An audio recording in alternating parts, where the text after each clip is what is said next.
जय गुरुदेव। अनंत कोटि ब्रह्मांड नायक सदगुरु महाराज जी के श्री पावन चरणों में कोटि कोटि प्रणाम। आज का जो मेरा विषय है वो शराब के ऊपर रखा गया है।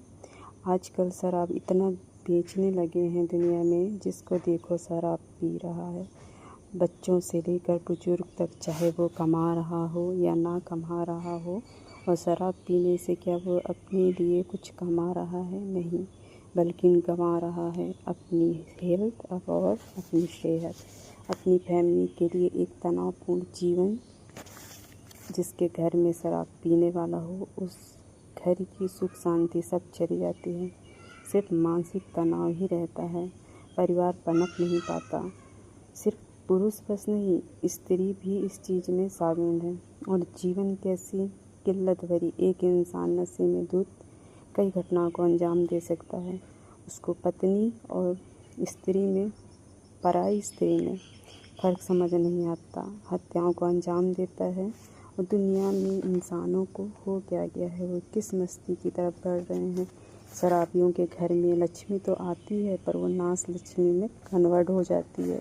अगर घर की और स्त्री शराब पीने लग जाए तो लक्ष्मी स्वरूपा हैं, फिर कैसे घर को सुख शांति दे सकती है? किसी और के लिए नहीं, अपने लिए ये जीना सीख जाओ, क्योंकि अंत समय में ईश्वर उसका परिणाम दिखा देगा। तब ना समझ रहेगी, ना समझने को शरीर साथ देगा। पीने वालों से कहीं ज़्यादा शराब बनाने वालों और बेचने वालों से रिक्वेस्ट है, आप दूसरों की मानसिक स्थिति, दूसरों की सुख शांति बर्बाद करके पैसा कमाएंगे तो वो पैसा कहाँ काम आएगा? आपकी आत्मा बता देगी। मेरा काम है लोगों को जागरूक करना और सही राह पर लेके जाना। बोलना चाहिए जहाँ पे, वहाँ पे ज़रूर बोलें। 1000 सुधरे ना सुधरे, लेकिन 1 या 2 ज़रूर सुधरेंगे। समाज को आपकी ज़रूरत है। अगर आप एक सुधर जाएंगे तो आप समाज को सुधारने में भागीदार हो जाएंगे, और ये आप समाज के प्रति आपका बहुत बड़ा योगदान होगा। इसलिए अपने लिए जीना सीखिए। शराब अपने बीवी बच्चों को कभी सुख शांति से रहने नहीं देगा।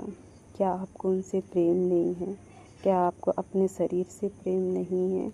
इसके अलावा और भी बहुत सारी चीज़ें हैं। आप कभी देखो तो कभी आप उस चीज़ से निकल के किसी और एनर्जी में ट्रांसफ़र हो जाओ, उसके बाद आपको समझ में आएगा कि जो सचमुच में जो मस्ती है, आनंद है, वो शराब में नहीं है, बल्कि आपकी सुख शांति किसी और चीज़ में है। क्या कभी आपने सोचा है कि शराब पीने के बाद आप किसको खुश रख पाए हैं? क्या आप अपने आप को रख पाए हैं?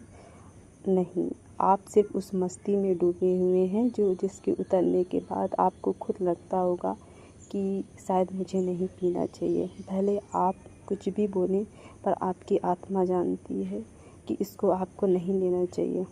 आपके शराब पीने से समाज में, गांव में और आपके घर में, बच्चों में, आपके और भी जितने सारे दोस्तों में जो भी बहुत फ़र्क पड़ता होगा आपको।